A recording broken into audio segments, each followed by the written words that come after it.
The turkey was ready. The table was set. Every chair, polished, waiting. I had spent 3 days preparing. Candles, wine, dishes passed down from my grandmother. And then, silence. No knock, no ring, not even a text. I checked my phone, again. Nothing. My stomach dropped, but I forced myself to sit at the head of the table, fork in hand, pretending it wasn't happening. And then, my phone buzzed. It was my sister. A post. A smiling photo of her dinner table. Everyone crowded around. My parents, my brothers, cousins, all of them. Captioned, "Our whole close-knit family chose my dinner." Not one of them had even bothered to call. I'll admit, at first I just sat there, staring at the empty seats around me. My chest ached, but my face stayed calm.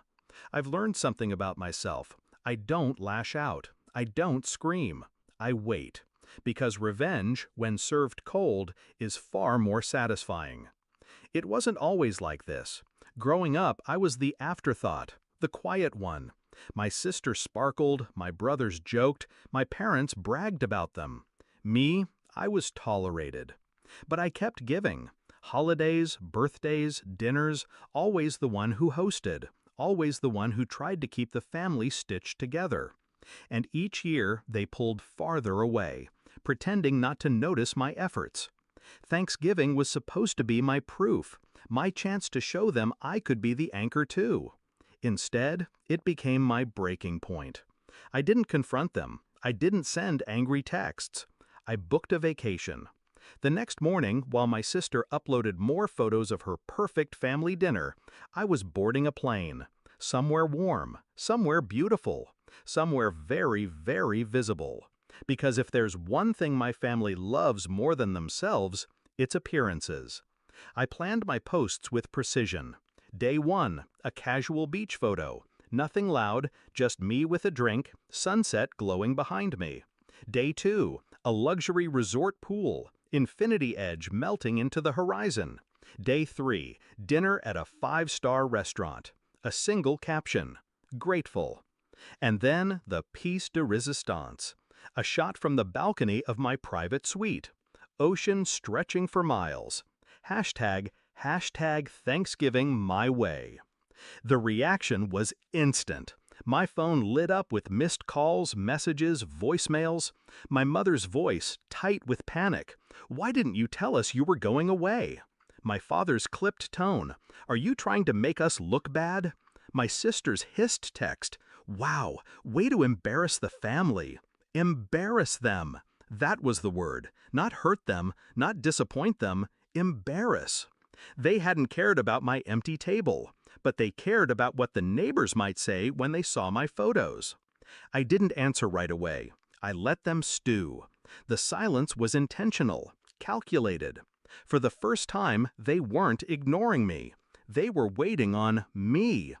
When I finally picked up, my sister's voice dripped with anger. "How dare you do this?" I smiled into the receiver, calm, collected, deadly. "How dare I? You all forgot me." No, scratch that. You didn't forget. You chose to exclude me. And now you're angry I chose myself? Silence. The kind that says you've struck the nerve they hoped you wouldn't. The truth is, my family thrives on control.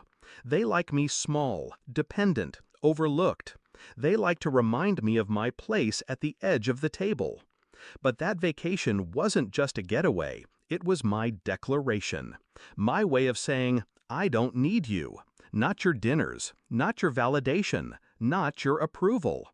And they felt it. Every post, every like, every comment, they saw a version of me that no longer begged for scraps at their table. When I returned, I hosted again. A smaller dinner. Friends, colleagues, neighbors. Laughter filled the room. Glasses clinked. The air warm with genuine connection. And once again, every chair was full. Except theirs. My family called, of course, asking if they could come by, if we could patch things up. I answered with the same restraint I always use. No, you made your choice, and so did I. Do I miss them? The idea of them, maybe, but not the reality. The reality was rejection, year after year. The reality was silence at my table while they smiled at someone else's. So I built a new table, one where I'm not an afterthought. And the irony? Now they want a seat.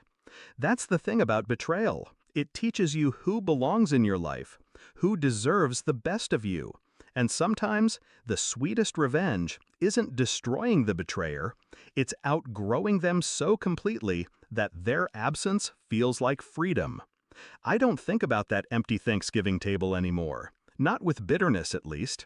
Because now I know it wasn't a loss.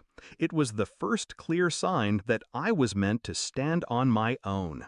And the photos from that vacation, I keep them framed. Not as proof to anyone else, but as a reminder to myself, I stopped waiting for their invitation and started living without it.